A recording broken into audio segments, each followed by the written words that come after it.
alagira.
Mtore wansi.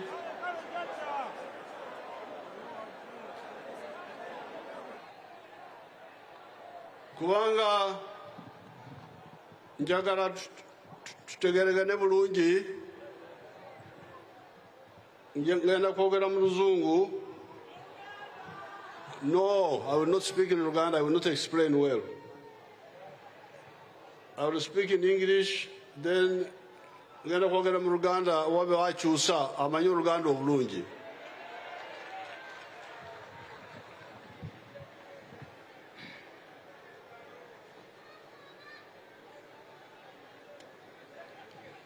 Now, who is translating? I'm here, Your Excellency. Sanja. I'm very happy to be here. Omukulembeze musanyifu nnyo okubeera wano.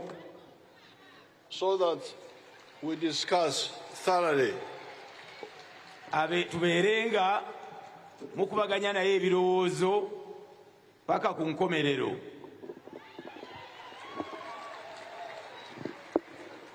I said thoroughly.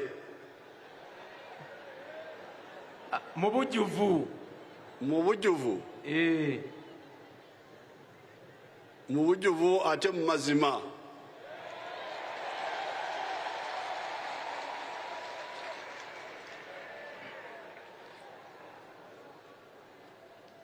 When I hear the other time I met in the State House with your leaders, omukulembeze bw'awulira luli bwe yasinkana abakulembeze bammwe mu State House Entebbe, what they were saying bye baali bagamba and what they are saying now, ne bye bagamba kati wano, and which you seem to agree with, era ebirabika nti mukkiriziganya nabyo,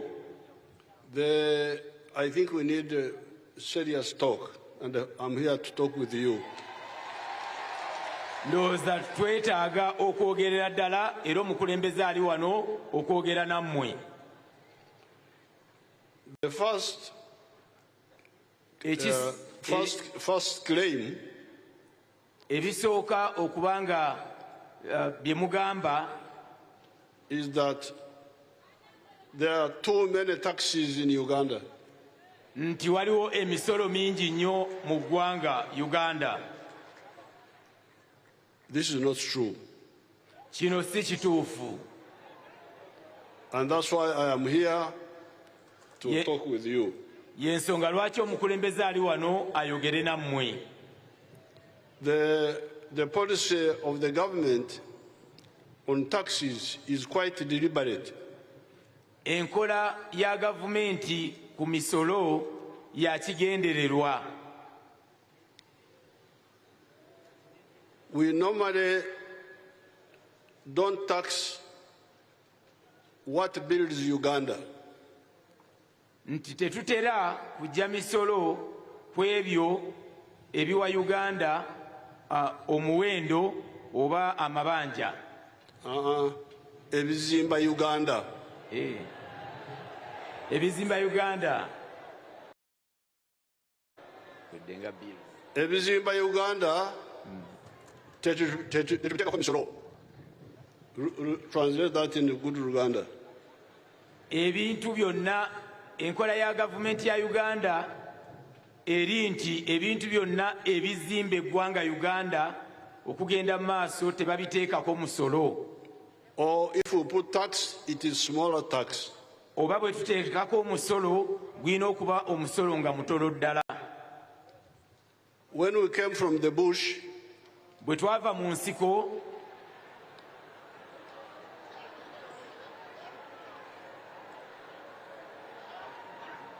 there was tax. Waliwo emisolo.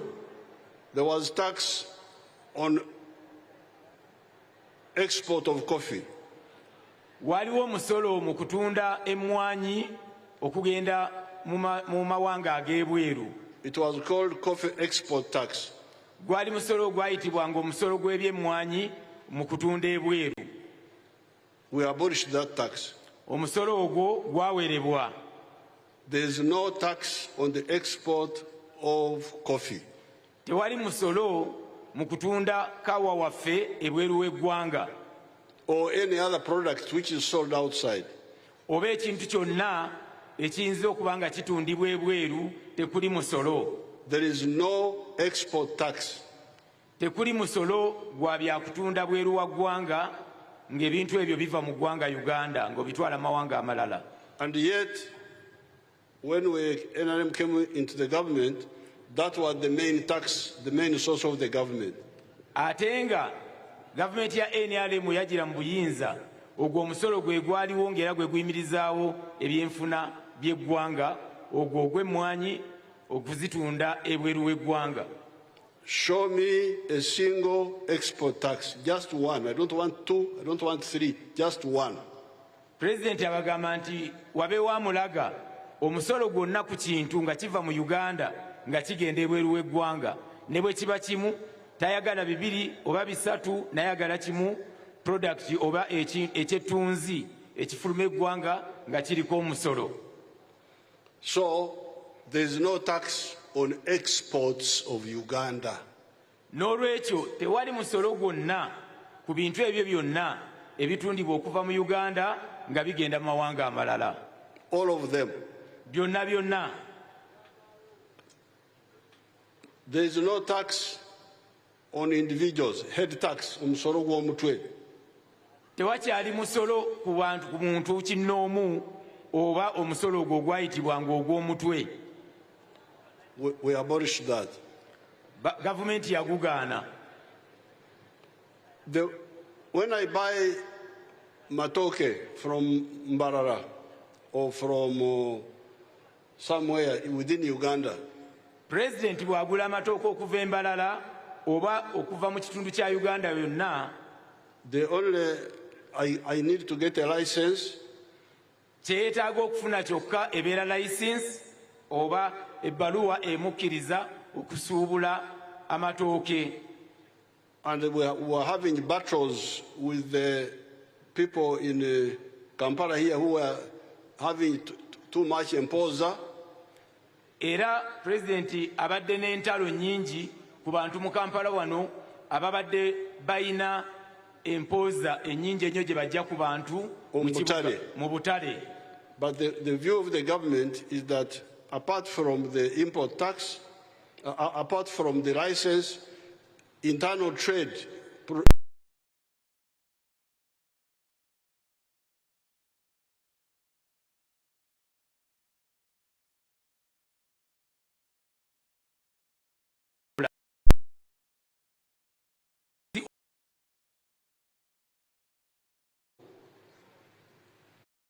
and I was having battles with the local governments, with the imposer on the gonja sellers in Rukaya, all those who are doing internal trade, who have been fighting them.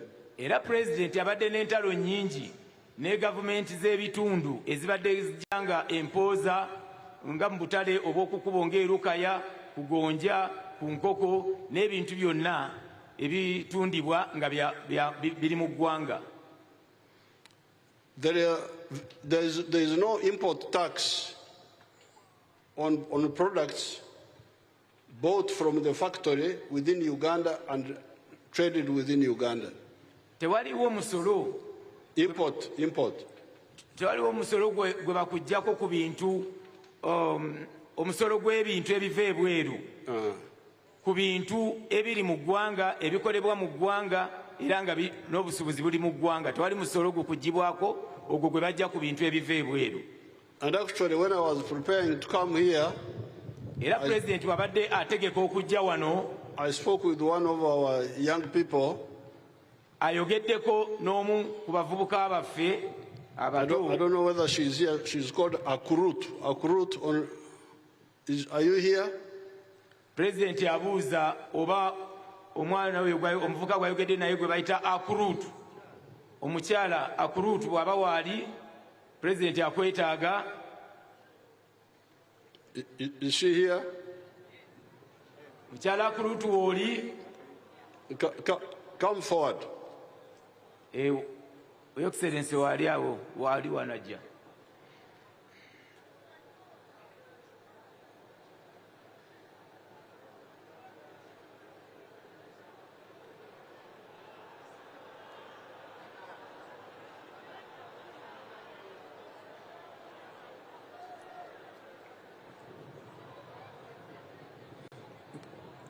That lady omukyala ono is a former member of parliament for Katakwi.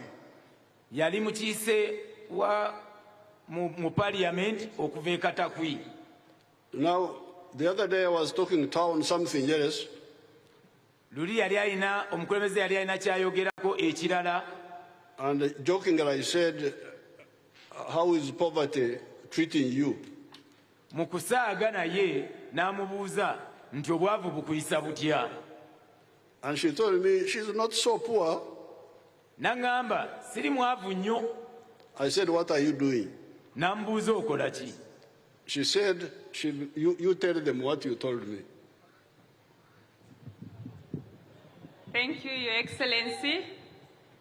Again, by names, I'm called Violet Akurut Adome, former woman member of Parliament of Katakwi District. Indeed, Your Excellency, when we had that interaction, you asked me what I was doing. And my response to you was that when I lost in the elections of 2021, I had to scan around what I would do for myself in terms of business. Let Musoke translate.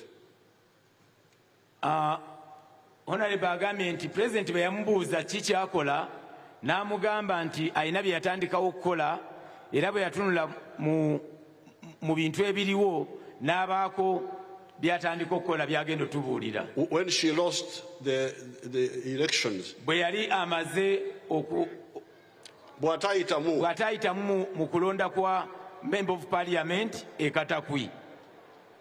Your Excellency, I thought about import business, but I saw quite a number of challenges on it, and I said, no, I cannot go for business on importation. Kyuseekyo. Honorable yalowooza ku ky'okugenda okujja ebintu ebweru ku bizinesi ey'okusuubula okuva ebweru, naye n'alaba ng'erimu ebizibu bingi. Ekirowoozo ekyo n'akisuula n'afuna ekirowoozo ekirala. Yasooka n'alowooza ku kirowoozo ekyokusaka. So why didn't I do importation? Lindako, ekyokusaka okuva ebweru. Kyemukola kati abasinga muli mu kusaka. Kati n'agamba nti ekyo kankireke. Yes, while I was a member of Parliament, we imported goods from China. It was actually jerseys for my youth in Katakwi. But we faced a lot of challenges, withholding tax, importation tax, and I said, no, I can never do such a business again. Nti omukyala bwe yali akyali Member of Parliament yali mu bizinesi ey'okusaka okuva e China ng'aleeta emijoozi naye nga basasula emisolo mingi omuli ogwo ogw'okuva ebweru, omuli ogwa withholding ogusigala, omuli ogwa VAT. Yagenda okulaba nga emisolo mingi nnyo bw'aba ng'asaka ebintu ebiva e China. So I scanned around, I said what would be a very easy business for me to undertake, and indeed, I found a business on local products was quite viable. Bwe yatunulamu mubiri wo n'alaba nga waliwo business gy'asobola okukola ku ebyo ebintu ebikolebwa mu ggwanga ate nga esobola omuwa amagoba. I approached Mukwano Industries and they gave me what they required for one to start a business, and indeed I presented what they needed for one to start a business. They needed one to be registered with VAT, that you had to have a VAT certificate, you had to have a TIN, and then a minimum capital for starting the business. Honorable yagenda mu Mukwano erimu ku factory za Uganda n'ababuuza bw'asobola okutandika business nabo ne bamuwa ebisaanizo bye yeetaaga okutandika nga mwe muli certificate ya VAT, mwe muli registration, omuli tax identification number oba gye muyita TIN number, n'abituukiriza byonna era and also some minimum capital. N'akasente akatono akalinga capital k'alina okutandika nako. And they asked me if I could be one of their distributors, and I really accepted to be one of their distributors, and I'm doing the business in the Eastern region. Ne bamugamba asobola okubeera amenya mu bintu oba asaasaanya ebintu byabwe ebya Mukwano mu region y'omu Eastern, era ne bamuwa contract eyo oba ne bamuwa business eyo okulaba nti abeera asaasaanya ebintu byabwe ng'abitunda mu region ya Eastern. Your Excellency, I think it is quite a good business, because then, like you said, it is about bubu, buy Uganda, build Uganda. The only tax that we pay is the VAT. The 18% that actually, as you load the commodities, you're given an e-receipt. Then later on, when we are filing returns, it is deducted. Your costs are deducted there. What we end up paying to URA is actually subtracted on what you already paid to URA on 18%, which to me as a business person is quite advantageous. Your Excellency, nti omukyalo oli yatandika okola business eyo era n'atandika okuba nti atunda ebintu. Naye ekirungi kyabyo nti omusolo gwokka gw'asasula ku bintu ebyo ebiri mu ggwanga oba ebya Mukwano gwe musolo gwa VAT, ate gwe bamuteekerako ku ssaawa eyo ng'atikka ebintu. Kati naye bw'agenda n'atikka n'agenda n'atunda yeesanga nga ajjako VAT ate n'asigazaawo naye amagoba, n'alaba nga bizinensi eyo nnungi nnyo. Your Excellency, if time allows, I would want to just be practical on this. For example, if my monthly turnover, what I buy from Mukwano, is about 100 million, there is already VAT of 18% in that. When I take these goods, I distribute in Eastern region, like I said, I'm a distributor. I get a profit of about 10 million. But at the end of the month, URA expects you to file a return on that, on the profit that you receive. Meaning, if I had not paid the VAT of 18, meaning on 100 million, I would have paid 18 million. But when I sell these goods worth 100 million, I get a profit of 10, meaning at the end of the day, what I filed to URA is less than the 18, which I had already paid to URA when I was purchasing the goods. So at the end of the day, instead of paying a VAT of 19,800,000, I only filed a return of 1,800,000 shillings, not 19,800,000 shillings. That is the advantage of the system. Yes, Excellency, biwanvu naye nja bigezaako. Omukyala agambye nti miliyoni singa bwagula ebintu ya miliyoni 10 yandibadde asasula VAT 18%, which is 18 million. Miliyoni ekitundu 18 ku miliyoni 10 ze zandibadde miliyoni 18. Naye weesanga nti bw'amala okutunda afuna amagoba ga miliyoni 10 ate n'afilinga returns mu kitongole oba nazzaayo mu kitongole kya Uganda Revenue Authority. Yeesanga nti mu kifo ky'okuba nti asasula miliyoni 19 mu emitwalo 8 asasula ate miliyoni Instead of 1,900,000. Kati ebyekibalo kya VAT tugenda kubiyingiramu oluvannyuma, naye kyembadde njagala kutandika nakyo nti bw'otabeera mu kusaka n'osuubula ebyawano import tax tabaawo. It's not there. Okay, oyo bwino tumumaze. Okay. Indeed, Your Excellency. Import tax waabo abasaka. Kati kino ekibalo ekya VAT tugenda kukikola luvannyuma. So now, Adome, yes, when you distribute, you are a wholesaler. Retailers buy from you. Yes, even the wholesalers buy from me. Even the wholesalers? Yeah, I do distribution. Yes, so, ono mukyala agagawadde What have they said? What have they said? ayita mu agagawadde ayita mu kusuubula ebyawano musuubuzi naye musuubuzi.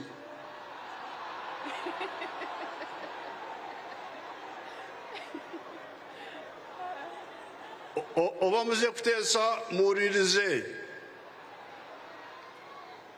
Mbadde wali essaawa 2 mwogera mpandiika. N'olwekyo mbasaba nammwe mutuule muwulire bye mbagamba. Temuze wano kunkanga.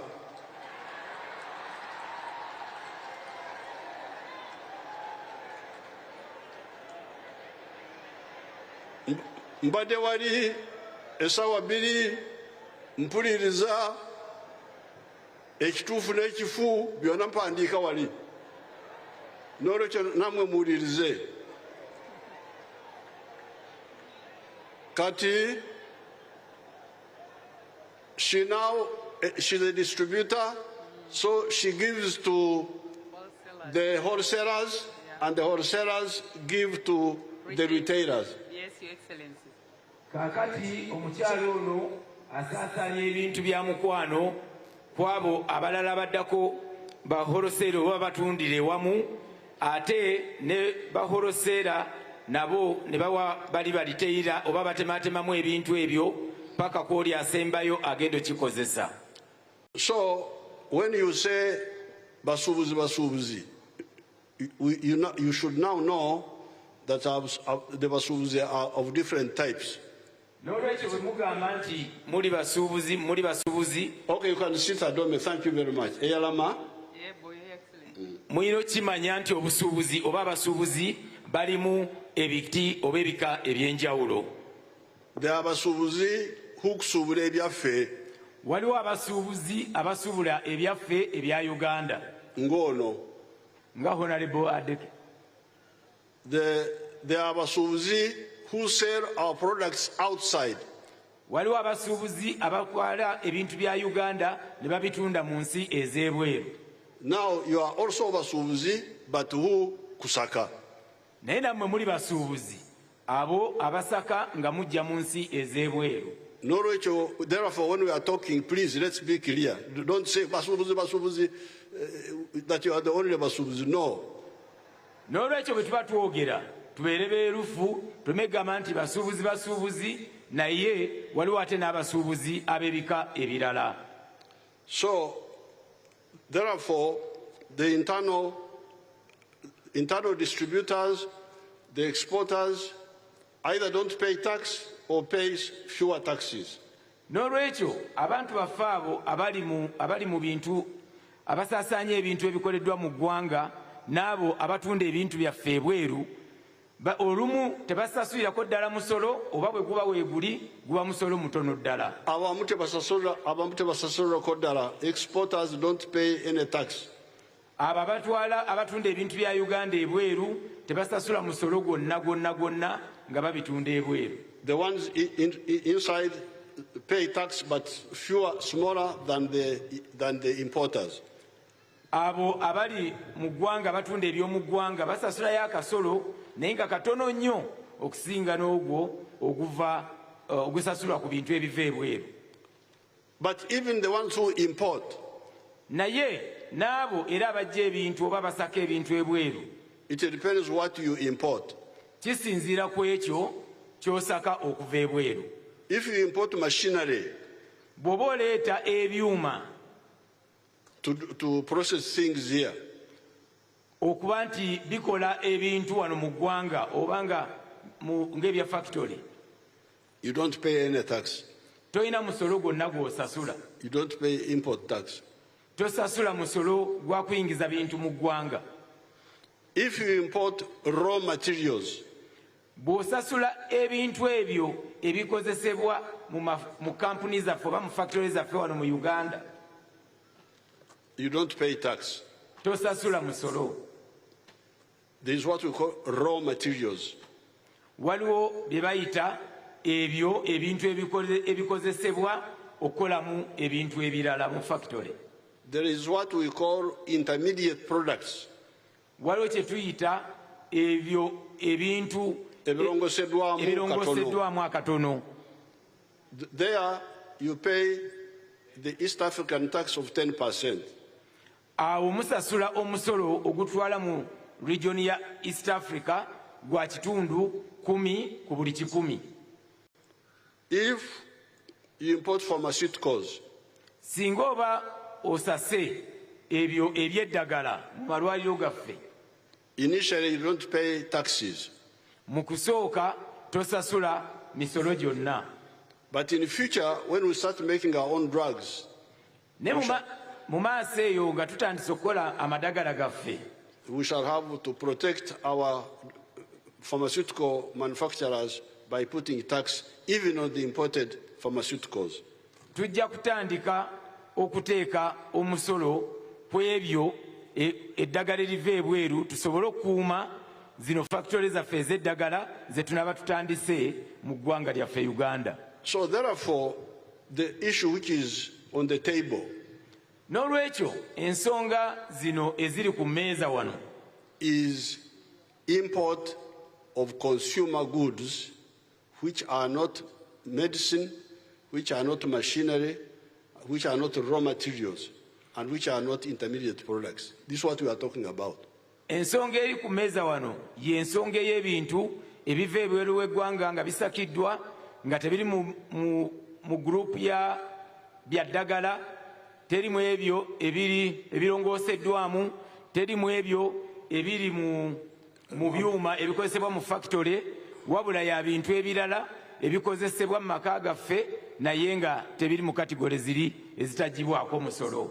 And our taxation on those items is deliberate. Era enkola yaffe ey'okujja omusolo ku bintu ebyo ebitali mu eno kategori ya kigendererwa. It is these people who don't explain it to you clearly and guide you, the officials. Lwakuba nti abantu bano abakungu ba gavumenti tebabannyonnyola bulungi ne muba nga mubitegeera ensobi eri ku bakozi ba gavumenti. So that's why I am very happy to be here to discuss with you. Y'ensonga lwaki omukulembeze musanyufu nnyo okuba wano nammwe akubaganya ebirowoozo nammwe.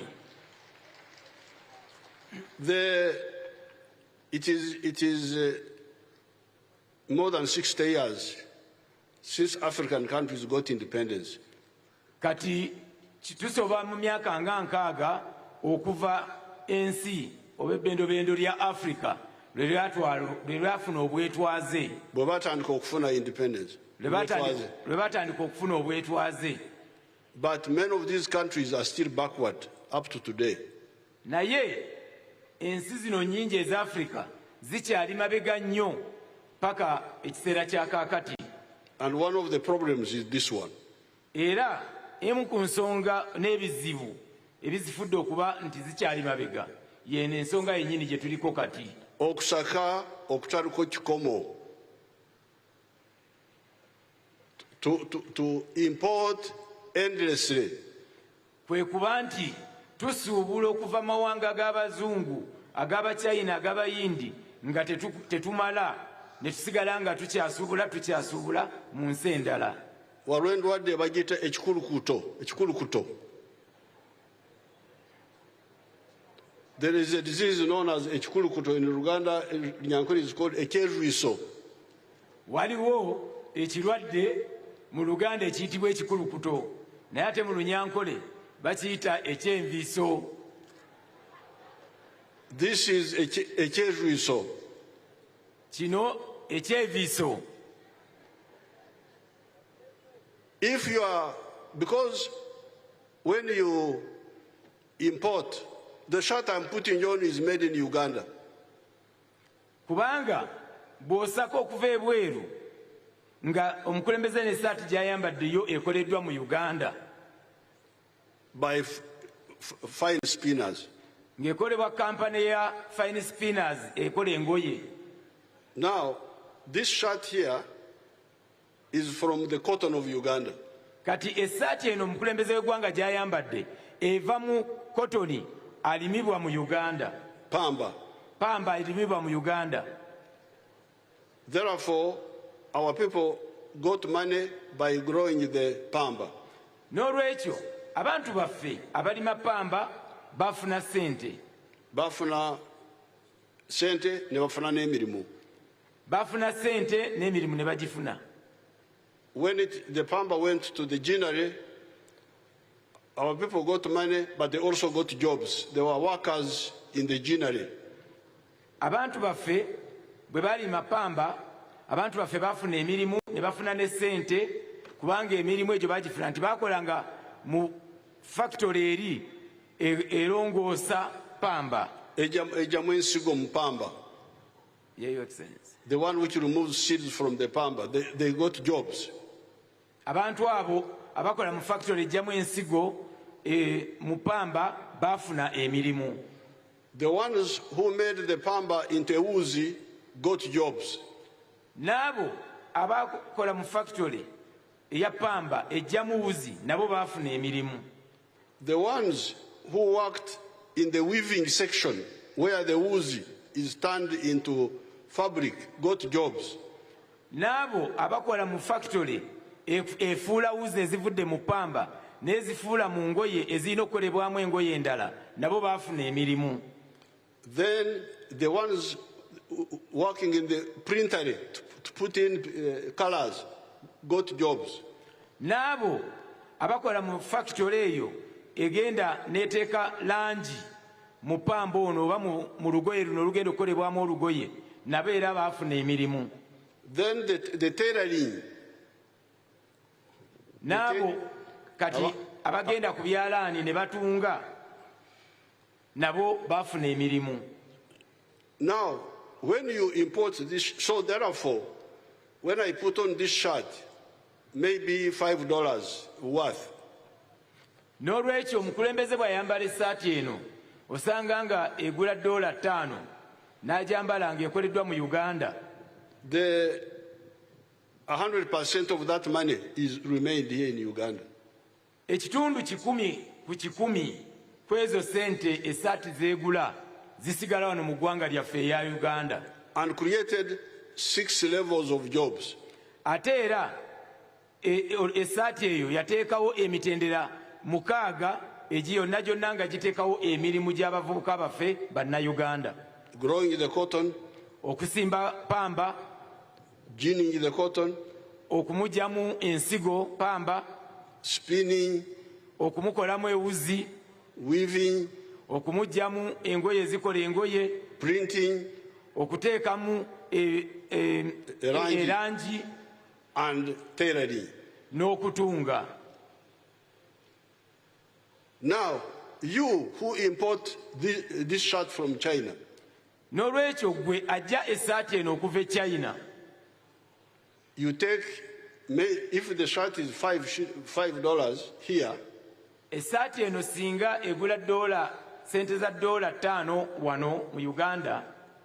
The only value you add omuwendo gwokka gw'ogattako is clearing and forwarding.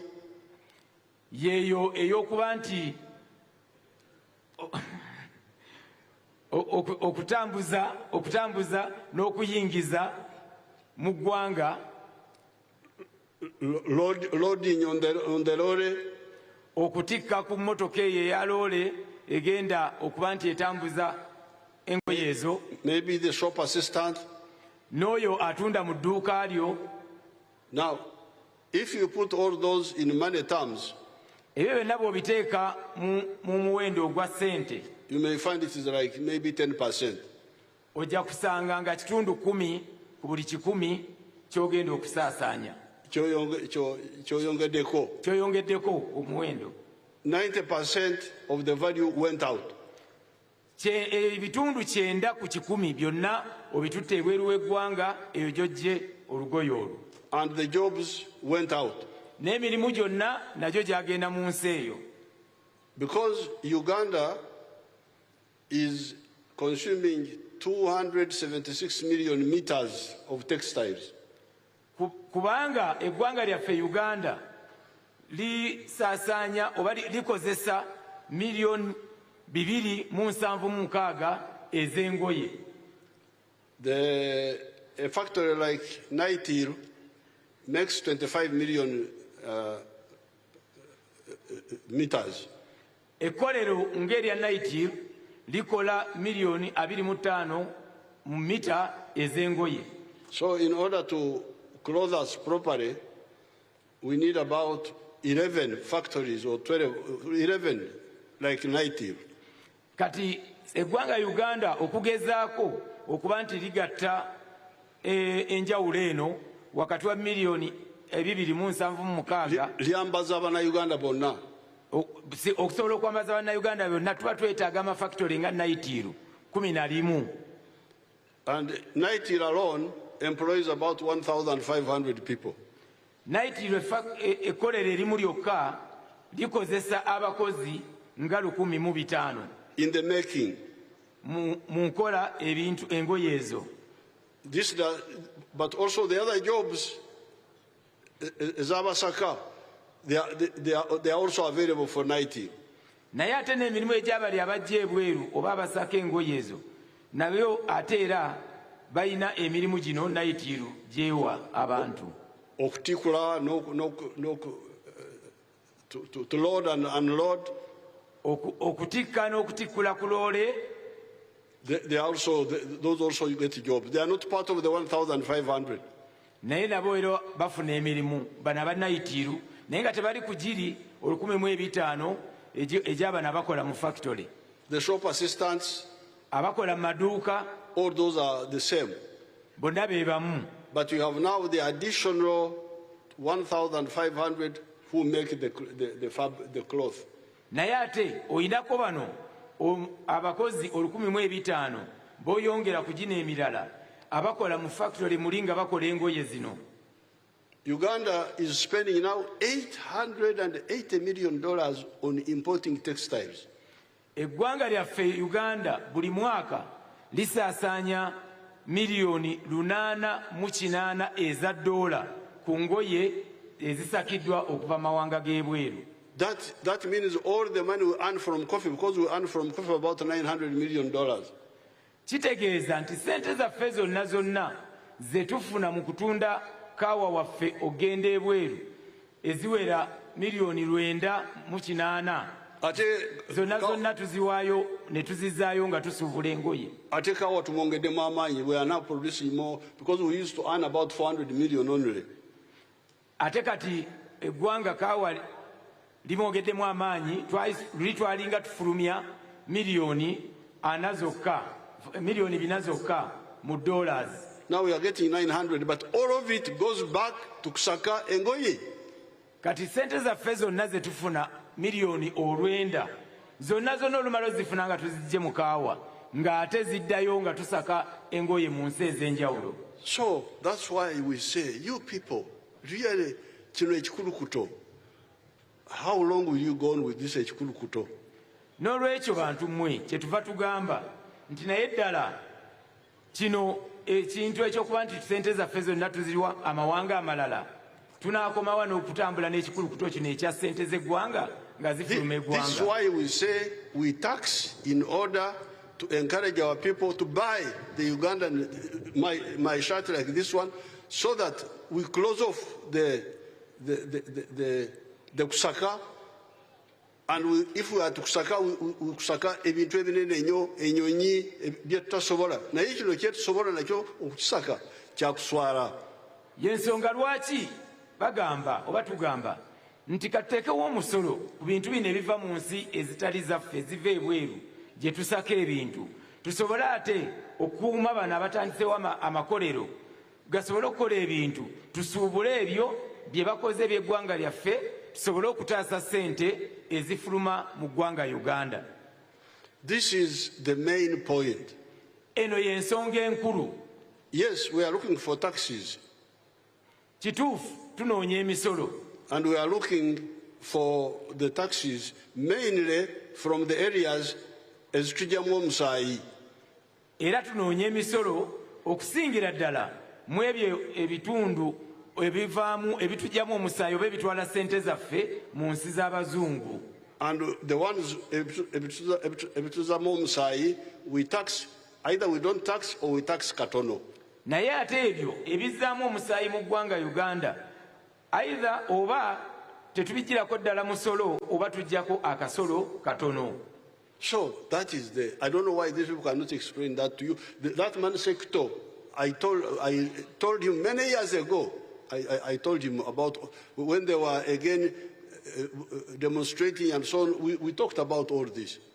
N'olwekyo omukulembeze tamanyi lwaki abantu tebabagamba bintu bino kubanga omukulembeze Issa Ssekitto emyaka mingi emabega bazze boogera ku nsonga zino n'omulamwa lwaki president ayina endowooza bweti ku by'okusaka. So therefore, what we would like you to do, we want you to do business, but which business? N'olwekyo omukulembeze ayagala mukole business, ne business ki? To find this whole tent full of abasaka. Okusanga tenti zino zonna nga zijjudde abantu abasaka mu mawanga ag'ebweru.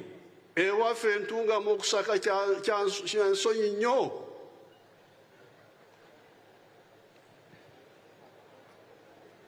Ntungamu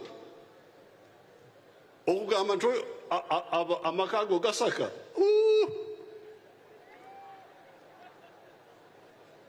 Togenda kufuna mukazi nti abo bagayaavu tebakola basaka. So therefore, it is the fault of these people of yours. N'olwekyo musango gw'abantu oba abakulembeze baffe. They are the ones who don't guide. I talked to Secretary many years ago, but of course I'm a bit far. We can't. And even when I toured, I think I talked about this in 2018 when I toured around. And I was telling you that you people, yes, mutukozeseza okufuna sente mwebale nnyo. You have used us to get money. N'olwekyo omukulembeze abadde ng'agamba abakulembeze nga Mwami Issa Ssekitto emyaka mingi emabega era n'olwo lwe yatambula n'alambula ekibuga mu 2018 n'asisinkana abasuubuzi yamugamba nti yes mukoze ssente era mutuyambye okukola ssente ne muwa eggwanga ssente naye ate waliwo ensonga endala z'ayagala mugoberere. This our market, our purchasing power, ensawo zaffe bugagga. Gano amaanyi gaffe ge tulina okuba nti tugula ebintu ebiva ebweru oba ebisakibwa ebweru bugagga nnyo. Okuba nti olina essente ezisobola kugula ekintu kyonna oba kya wano oba kya bweru obwo bugagga nabwo. Put it in better Uganda. President agamba nti okuba nti bannayuganda balina obusobozi obusobola okugula ebintu ebikoleddwa wano oba ebiva ebweru kitegeeza nti ago maanyi gaffe agasobola okuyamba eggwanga era obwo bugagga bwaffe. Era omubutamanya bwaffe tubadde tuwanirira obugagga bw'abantu abalala. Tubadde tugula emmotoka z'Abajapaani. Omujapaani ali eyo ffe tumuwa ssente. Essente emirimu gy'abaana baabwe byonna bigenda Japan ku motoka. Ate bwe tugenda ku kompyuta essente nazo zigenda. Ate bwe tujja ku ngoye essente zigenda. Now the NRM line is please twezimbe ekikulukuto kino tukigalewo twezimbe. This is the line of the NRM. Omukulembeze agamba nti enkola oba ekigendero oba olugendo lwa gavumenti ya NRM ayagala tuzimbe ensi yaffe tuwonye ekikulukuto kya ssente n'emirimu tulabe nga gavumenti yaffe n'eggwanga lyaffe likulaakulana. Now, I can give you one sector which I'm sure you see in the town there. Omukulembeze asobola obbawaayo ekitongole kimu kye mulaba mu kibuga eyo era kyagala obbawaako nga example. Gye natandikira nze ng'omulwanyi, where I started as a freedom fighter. President kyagenda obbawa nga example oba ekyokulabirako yeeyo gye yatandikira okulwana okununula eggwanga. Your Abanyankole were nomadic. Nti Abanyankole bo baali Abanyankole baabwe. Abanyankole bammwe baali balunzi naye abalunzi abatambula nga bava wano na wali. In 1966 we launched a campaign to make them stop moving up and down. Mu mwaka gwa 1966 President yatandikawo kaweefube ow'okulaba nti Abanyankole bammwe abaali batambula nga balunda bava wano na wali nga balekeraawo nga balunda bulungi. And they started settling down. Era ne batandika okuba nti balundira wamu nga tebatambula ngendo. Unfortunately, Amin came in and we lost almost 16 years. Ekyakola obubi ennyo Kijambi Amin bwe yajja twafiirwa emyaka 16 ate enteekateeka neeyonoonekamu. Then we came back 1986. Ne tukomawo mu 1986 nga tuwangudde. Now, when we came in, I told them that you, Banyankole, bwe twajja mu 1986 n'abagamba nti mmwe Banyankole mmwe, you have the tradition of cattle keeping. mulina obulombolombo obw'okulunda ente. Mulina obujajja. Obujajja obw'okulunda ente. But the milk which is being sold in Uganda is not from you. Naye amata agali mu kutundibwa mu ggwanga lya Uganda ate tegava wammwe, tegava mu mmwe abalunzi b'ente. Those who are old a bit would know that milk, liquid milk, powdered milk, we are all being imported either from Europe or from Kenya. Mwe mwenna abali awo abali nga mukuzeemu ekimala mukimanyi bulungi nti eggwanga lino amata gonna agali ag'omukebe agali ag'okufumba ag'okunywa tegavanga mu Uganda, gonna gavanga Kenya mu nsi ey'okumuliraano or Europe. Obanga gava mu nsi z'abazungu eyo mu Bulaaya. Now, I mobilized the Banyankole to start rearing cattle of milk production. Yakunga Abanyankole okutandika okulunda ente ez'amata zisobole okuvaamu amata getusobole okunywa mu ggwanga Uganda. And I started trying to bring investors to process the milk for the towns and even for export. N'atandika kaweefube ow'okuleeta bamusiga nsimbi batandike okuba nti bagattako omutindo ku mata gaffe tuganywe mu ggwanga ate amala tugatunde mu nsi ez'ebweru. Now you show me now any imported milk here in Uganda now. Kati njagala bannaaye mundage amata gano gonna mu Uganda nga gasakibwa kuva bweru mu nsi z'ebweru. We are supplying the internal market, all of it. Tuli mu kutunda oba tusupplyinga tusasaanya amata mu katale kaffe konna aka Uganda ne tukamatiza. And we are exporting, I think now we are hitting about $300 million. Era tutunda mu nsi z'ebweru nti essaawa zino we twogerera buli mwaka tugenda kubanga tutuukiriza miliyoni 3 eza dola. All the products, butter, cheese, this liquid milk, UHT, powdered milk, yogurt, all of them are being made here. By the farmers and processed by our factories. Buli kintu ky'omanyi ekiva mu mata omuli butter, omuli amata, omuli cheese, omuli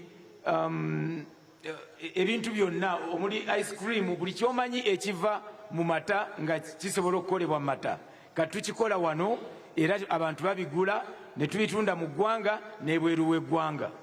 No, therefore, you, the other man said, some of you support me, some don't support me. Whatever you are, I want you to see that what we did in the milk can be done in textiles, can be done in leather, can be done in all those products. Omukulembeze abagamba nti ng'omwami abayogedde bwe bagambye nti abamu mumwe mumuwagira abalala temumuwagira. Ne mutunuulire omulamwa guno gw'abagamba nti ekyakolebwa ku mata gaffe ne gaba nga gasobola okukolebwamu ebintu byonna bye twali tujja ebweru, bye twasakanga ebweru, kisobola okukolebwa ku bintu ebirala nga ku maliba gaffe ne tufuna waleti, emito, entebe, engatto, emisipi, ate ne tubikola ne ku ngoye nazo ne tuba nti tusobola okuba nti tuzikolera wano nga tukozesa materiyo zaffe eziri wano mu ggwanga. So that is the main point, really. N'olwekyo eyo y'ensonga enkulu mu mazima. You can start as an importer. Oyinza okutandika ng'omusasi okuva ebweru. But you must know that if you love your country, you must graduate and become not a sucker, but the one who makes, who cultivates his own field. Naye bw'oba ng'oli muntu ayagala eggwanga lyo, wadde ng'otandise ng'omusasi, naye ate osobola okweyongerako omutindo ba levo n'otikkirwa n'ogenda ku levo endala egenda okukola ebintu ng'obikolera wano n'oba nti otuukiriza okwagala eggwanga lyo.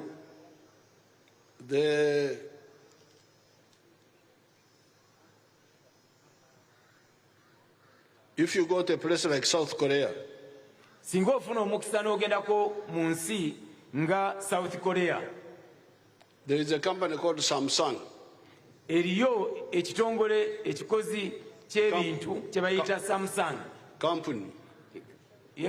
Company gye bayita Samsung. They are now making computers, making very complicated things. Kati essaawa zino bakola computers n'ebintu ebyo eby'omulembe ennyo ebitali byangu. But the founder of Samsung in 1931, when I went there, they told me he was importing textiles in South Korea. Naye ate ekyewuunyisa mu mwaka gwa 1931 eyatandikawo kampuni ya Samsung yali asuubula ngoye ng'azijja mu nsi endala ng'azitwala mu South Korea. Now he's a big manufacturer and exporter.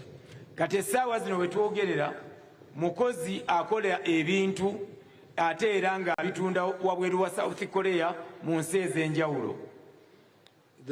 A man called Dangote, a Nigerian, omusajja omunigeria gwe bayita Dangote was started by importing cement.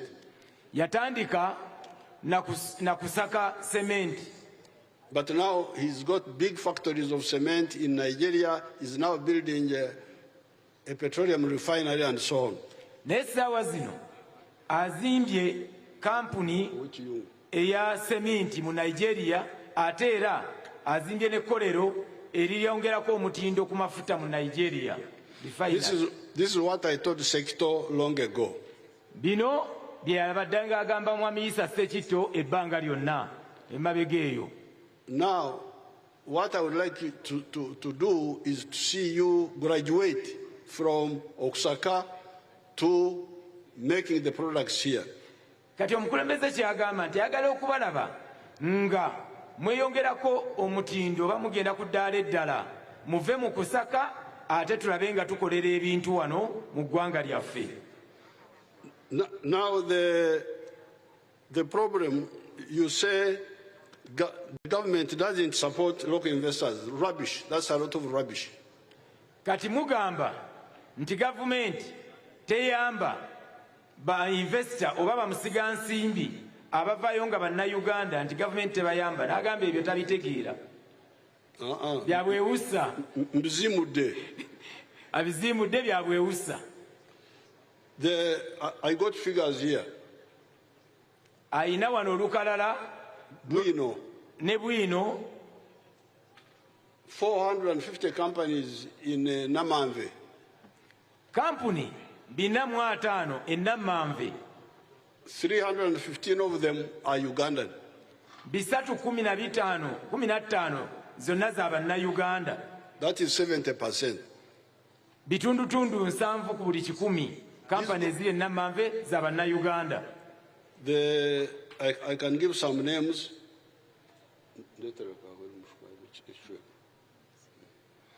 I can give some names here. Asobola obbawaayo okumanya agamu aga kampani ezo ez'abanna Uganda. Gastalule of Ntake Group or something like that. Aina mwami Gastalule akulira kampani ya Ntake Group. Ainayo ekkolero e Namanve. Badru Muwanga of Luka Plastics. Mwami owokubiri Badru Muwanga owa kampani gye bayita Luka Plastics oba ekola ebintu mu plastika. Joseph Yiga, Steel and Tube. Ainayo omwami Joseph Yiga omu era ku bakoze kampani Namanve nga munna Uganda eya Steel and Tubes naye yaweebwa ettaka e Namanve. Tom Kitandwe has got a factory of Mariana. Omwami munna Uganda Tom Kitandwe aina kampuni ye Namanve gye bayita Mariana. Prudence Ukonika Bella Wines. Omukyala era ne wano waaliyo Excellency akola Bella Wines Prudence Konika naye akoze aina factory ye e Namanve era nga naye local investor. Kadu Kiberu Peacock Paints. Omwami Kaddu Kiberu naye munna Uganda aina ekkolero e Namanve owa Peacock Paints. Benjamin Muyenzi Disticom Medical. Omwami Munyezi Benjamin naye alina ekkolero nga munna Uganda eya Bitcom Medical nga bino bikola bya bulamu. Abdu Kasoma Exquisite Solution, I don't know what they make. Oyo naye munna Uganda Kashoma nga naye alinayo ekkolero. Ben Kavuya East African Medical Vitals. Kabuya Beni oyo naye ali mu byaddagala nga alina ekkolero e Namanve munna Uganda. Alex Kisemba, he owns Reco Industries. Alex Kisemba oyo alina ekkolero e Namanve nga munna Uganda nga lyerya Reco Industries. Katongole Emmanuel, Quality Chemicals. Omwami Katongole Emmanuel naye alina ekkolero e Namanve nga lye baliyita Quality Chemicals ery'eddagala. Nicholas Biangona or something like that. Nkopo Tra Limited. N'oyo omwami Nicholas Byangona e Namanve alinayo ekkolero naye nga munna Uganda. Busitange something company limited. Busicyange oyo naye munna Uganda naye alinayo kampani oba ekkolero lye e Namanve era nga naye munna Uganda. Chimera Frederick has got a factory for furniture, sleep furniture. Omwami Frederick Kimera munna Uganda naye alina ekkolero e Namanve erikola ebyembaawo oba ebikola ebibajje nga naye munna Uganda. Ken Kalisa, Next Media or something like that. Omwami Ken Kalisa owa Next Media naye alinayo ekkolero naye era nga naye munna Uganda. Christopher Sazi, Lake Victoria Fishing Company, and so on. N'omwami Sazi Christopher owa Lake Victoria Fishing Company munna Uganda naye Namanve alinayo ekkolero era naye nga yaweebwa gavumenti. Now, when I met the sector many years ago, omukulembeze bwe yasisinkana mwami Sekitto emyaka mingi nnyo emabega, I said, you have got money from us, from our pockets. mwe mufunye ssente ne mugaggawala nga mujja ssente mu nsawo zaffe. Now use that money to stop Kusaka and mutuzemu omusaayi. N'amugamba nti engeri gye mugaggawadde ennyo nga mutugyamu ssente bannayuganda mukozese ssente ezo muzigye mu Kusaka muzireete wano